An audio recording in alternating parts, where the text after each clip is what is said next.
I don't know if this qualifies as irony, but you were actually supposed to be on the show yesterday.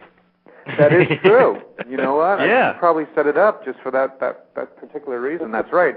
I was supposed to be on the show yesterday, and you guys had some computer issues, and you guys canceled me.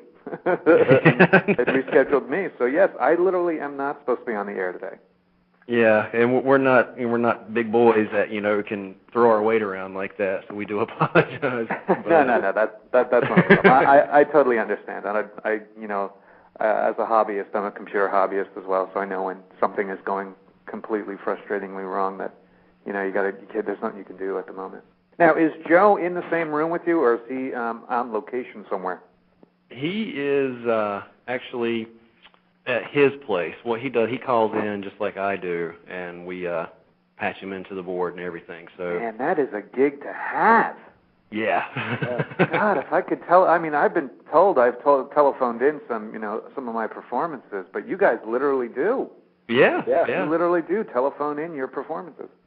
But a lot of times it's a lot more fun because in that way we can imagine each other naked rather than. Yeah, exactly. All right, this has turned an awkwardness to it. Turned into the potty humor. Yeah. Well, that I'm used to. Yeah. Latent gay homosexual type of thrown around the window. God, gee, I wonder how anybody's made a living on telling those type jokes. Well, oh wait, there have been people who've done that. Well, Chris is the catcher. Oh, okay. Yeah. That's so as Catch. One of my roles in Jane Silent Bob, when the two kids come in in the very beginning of the movie and they talk about the Luke and Leia wedding. Exactly. Saying, "Oh yeah, you're the bitch and you're the butch," and I'm like, "I'm the bitch." So how did you become involved with Clerks? Was there an audition, or did you know Kevin Smith beforehand? No, I got into the project through auditioning.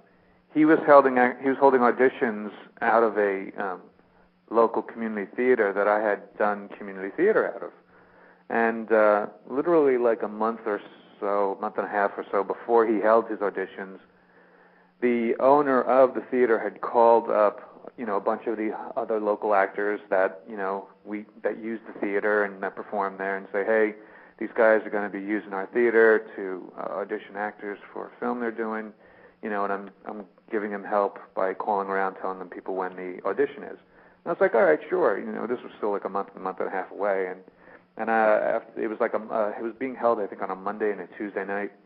And I totally forgot because I was involved in another show at another theater, another stage play at the time. And so the Monday comes and goes, and the owner called me the next day, and on the Tuesday afternoon said, I thought you were going to come down. I was like, oh, I totally forgot. That's right, that's this week, isn't it? He's like, yeah. And I'm like, oh, okay. And I was like, what do they need? And he's like, well, just come with a monologue. And I'm like, oh, okay, that sounds cool. And so I went down there, and I filled out a questionnaire. Kevin had a very curious questionnaire about people's taste in film and taste in just different subjects, which was really interesting. It's not your usual just sex, age, height, that type of thing. And so filled that out and auditioned with my monologue, and I didn't know what I was auditioning for. He only gave out like a page or two of sides.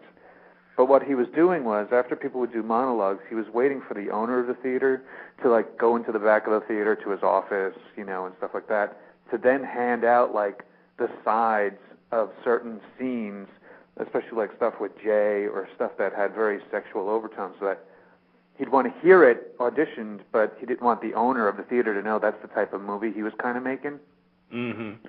So I auditioned as an extra. I only read like two pages of the script. He didn't hand out scripts.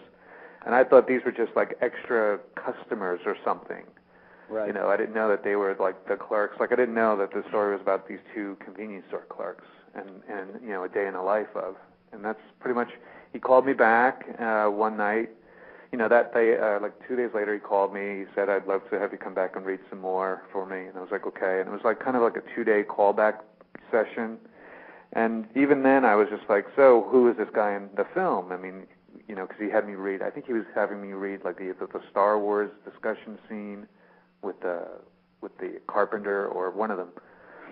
And he said, how do I like it? I thought it was funny. I thought the other guy was really funny. Who are they in the film? He's like, well, they're the Clerks. I said, well, you told me that you had cast all the principals, because that's what he kind of said. I had asked how many principals are there. He said, oh, there's 6, but I already have them cast. And I said, I thought you said you had it cast. He goes, oh, don't worry about that. I'll take care of that. I really liked how you read. I was like, oh, all right. and that's what it was. So he bumped the guy who was going to be Dante and put me on the air.